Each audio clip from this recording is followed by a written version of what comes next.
Welcome Aries to your in-depth monthly horoscope for July 2024 for the Ascendant, the Sun or the Moon. On the screen now I'm showing your event chart right at the start of the month, which provides some very important pointers of what can unfold. Because we need to be mindful of your ruler Mars.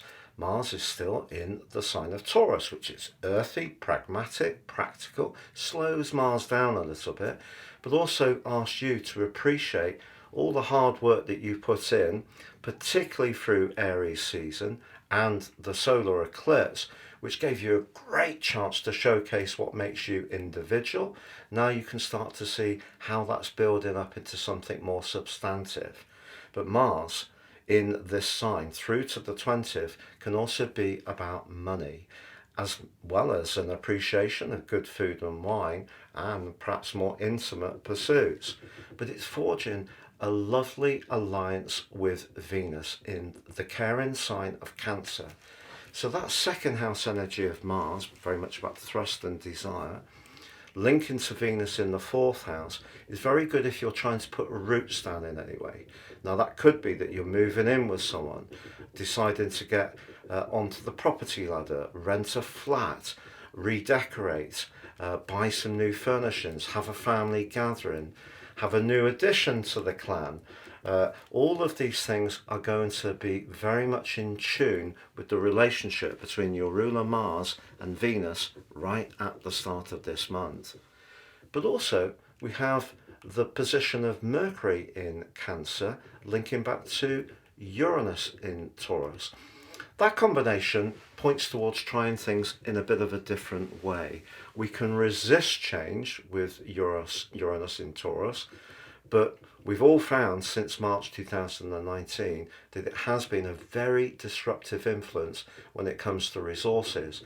If you can squeeze a bit more out of yours by trying something in a different way, it may be by selling things from your home you no longer need.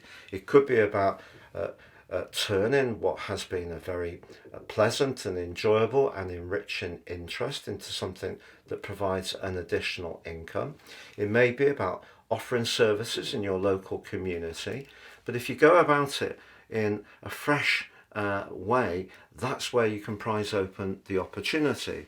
But also, as this month begins, the moon in Taurus is linking perfectly to the sun in Cancer. So that second house energy, all about foundations, all about stability, can be about resources, can be about money, but critically it can be about our self-worth.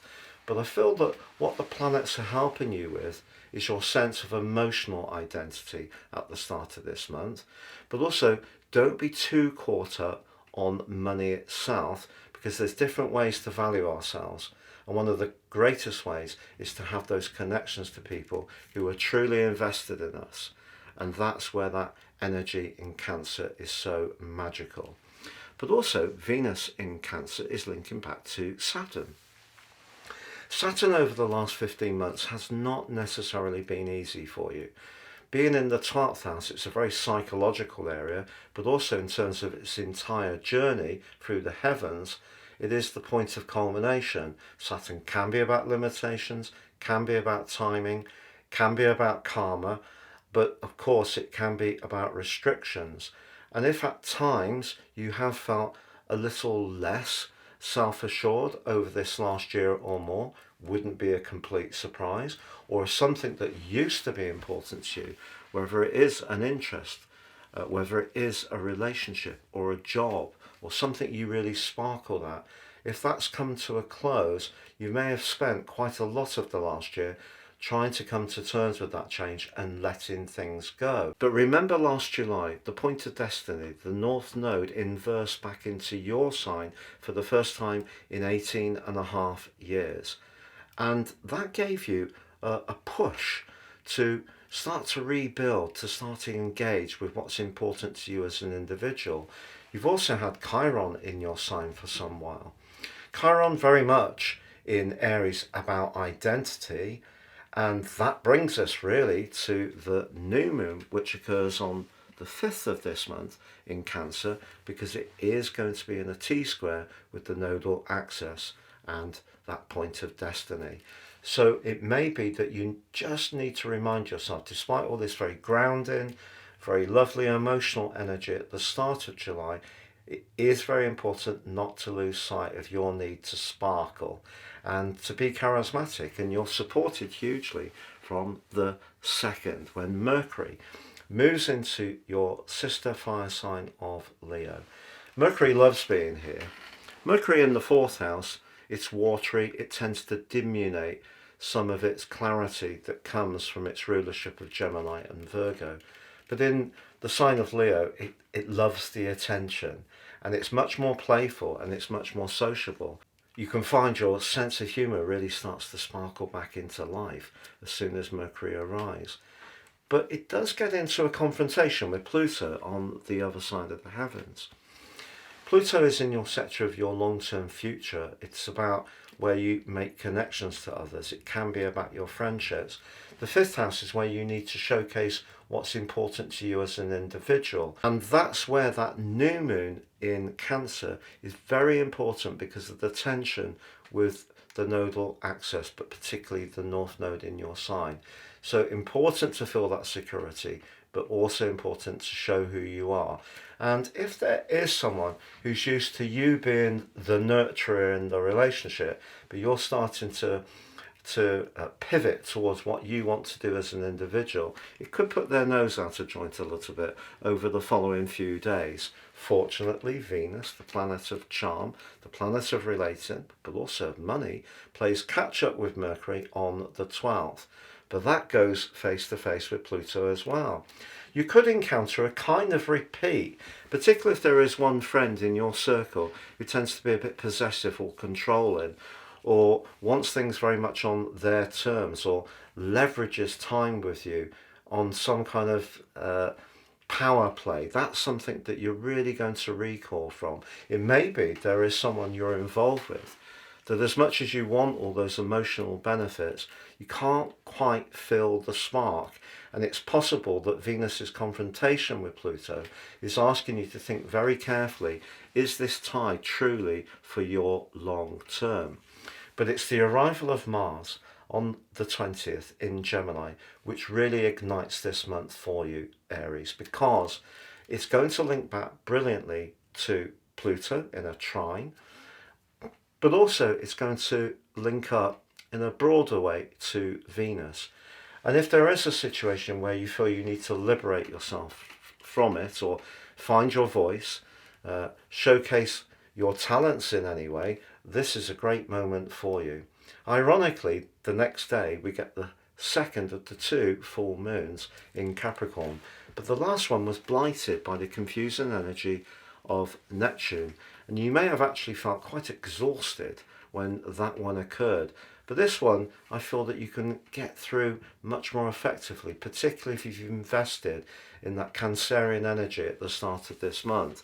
But then we have the Sun powering into Leo on the 22nd. And that too is going to bring a lot of extra vitality because it links to Mars. So the last phase, the last week of this month, can see the pace of life really accelerate. If you want to be much more interactive and playful and outgoing, this is your platform to be so. But the Sun also goes opposite Pluto.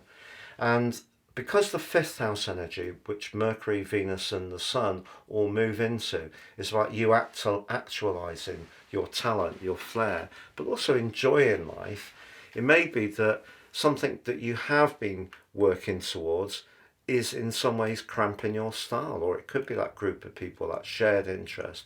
So there could be some moments of challenge to you, or maybe just a bit of a power battle if a partner or a friend or an associate sees things differently to you. But your need to express your ego, to be honest, in simple terms, is going to be much stronger as this month goes on.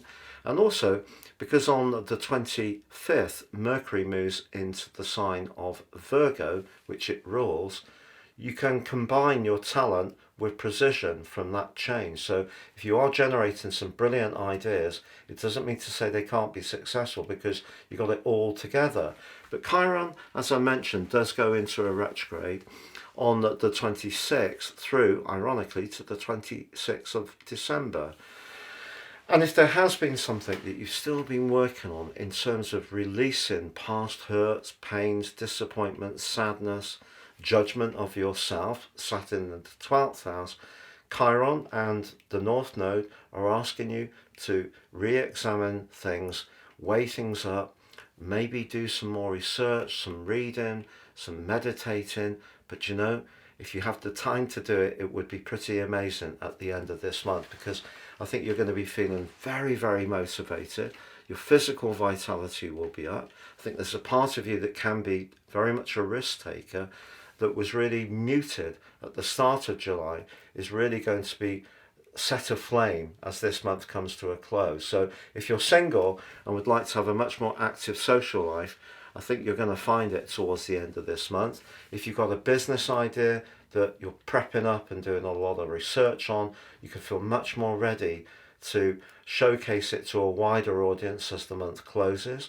But if you're happily smitten, all that good family stuff at the start of the month can make way for a more playful period of the year as this month comes to a close. It's been a real pleasure being with you, Aries. I hope you have a great month, and if you've yet to subscribe to my channel, please do so now.